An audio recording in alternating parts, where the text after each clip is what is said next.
کچھ رشتوں پر ہم بلا وجہ ناز کرنے لگتے ہیں، جبکہ حقیقت میں وہ رشتہ کوئی رشتہ ہی نہیں ہوتا، بس صرف ایک خواب ہی ہوتا ہے۔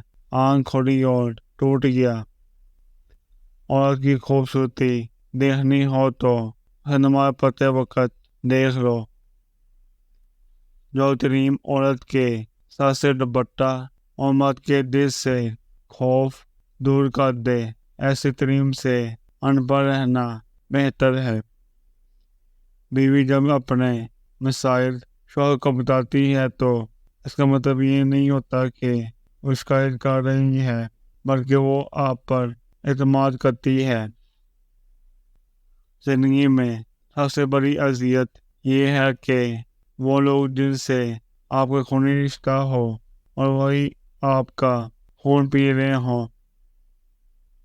دنیا کا راز سمجھ گیا ہوں میں، یہاں سب پیسے کے آگے جھکتے ہیں۔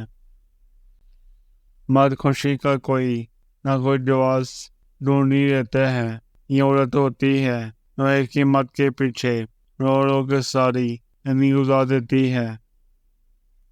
محبتوں کو سنبھالنا ہر ایک کے بس کی بات نہیں۔ محبت انسان کو نفرت سے زیادہ سکھا دیتی ہے۔ انسان تو بہت ہیں، یہ انسانی کسی انسان میں پائی جاتی ہے، اور وہی انسان اصل میں بندہ خدا کہلاتا ہے۔ وہ مرد کبھی عورت کی چادر کی حفاظت نہیں کر سکتا جو عورت سے حلال رشتہ قائم کیے بغیر مسلسل بغیر چادر کی تصویر مانگے۔ انسان اپنے دکھ سہ لیتا ہے، پر جان سے پیارے کسی درد میں ہیں تو احساس اس کے لیے جانے وہ ہوتا ہے۔